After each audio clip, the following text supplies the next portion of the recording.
Hey, what's going on, everybody? Island Living coming back to you with another top 5 video.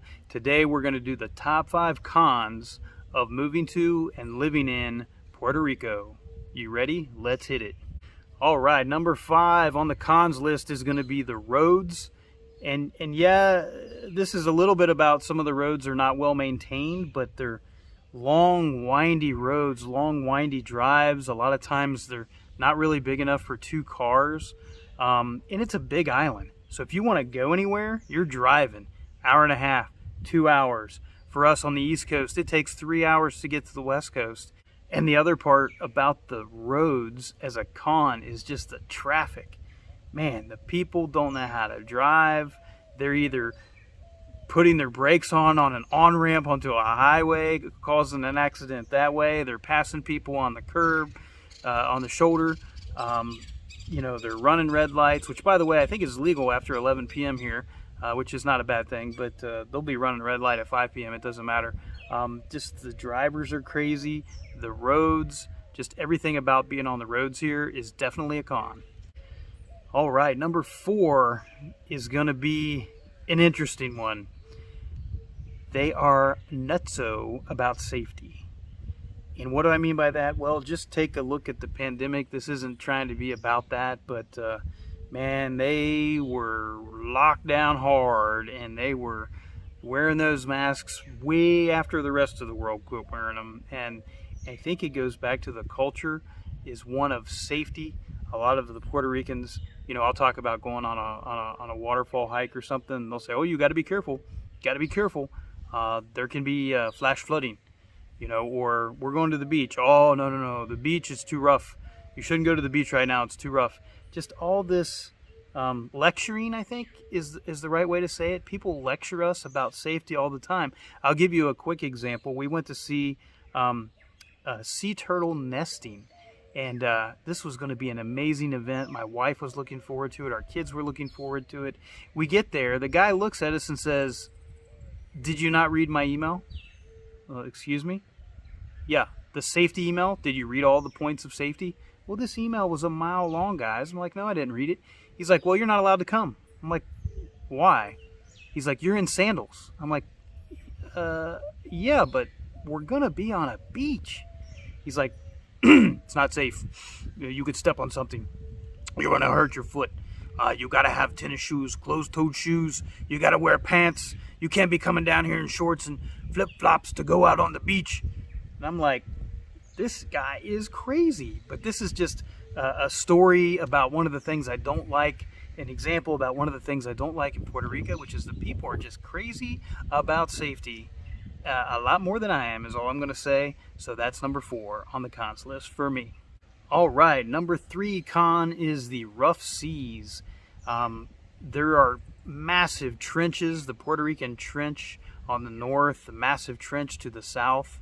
If you look at a topographical underwater map, you'll see what I'm talking about.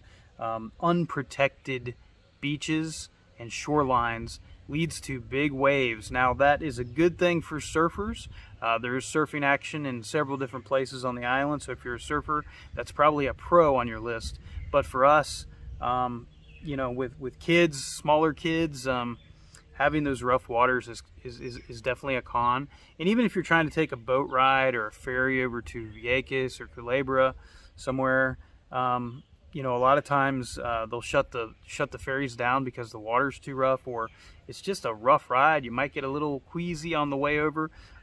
That's a disappointment for me, is that the seas are pretty rough on much of the island.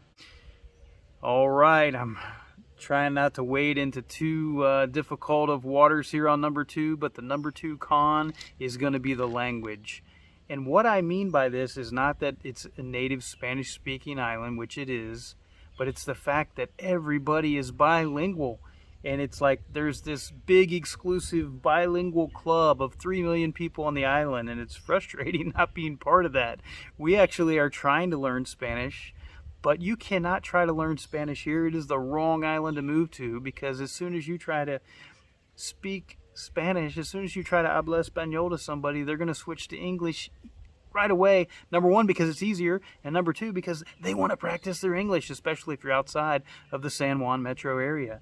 So again, that's actually been a frustration for us, is just the bilingual population. And also the Spanish here, the Caribbean Spanish, is not from a dialect standpoint, is not quite accurate or clean, as they would call it. In Spanish, you're supposed to pronounce every syllable, and in Puerto Rico, the Dominican Republic, Cuba, they do not. Caribbean Spanish is definitely a different blend. So if you're trying to come here to learn Spanish, I'm going to say good luck. It's going to take a lot of effort, and that's definitely a part of the reason why it's a con.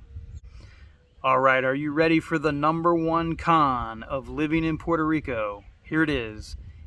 This island is just way too busy.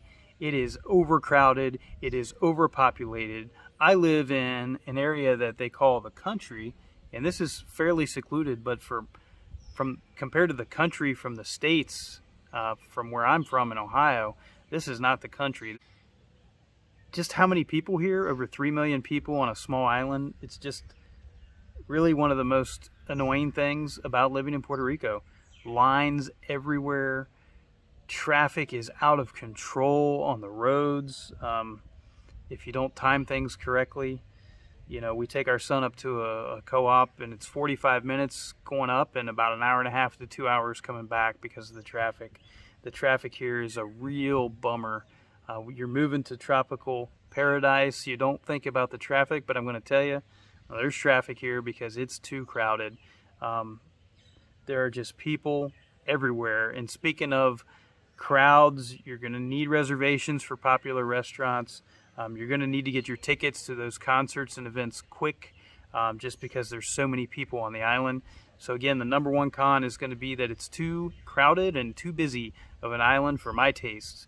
So again, this is my list. This is our perspective from living in the Caribbean for about 13 years. If you like this content, be sure to subscribe to the Island Living channel.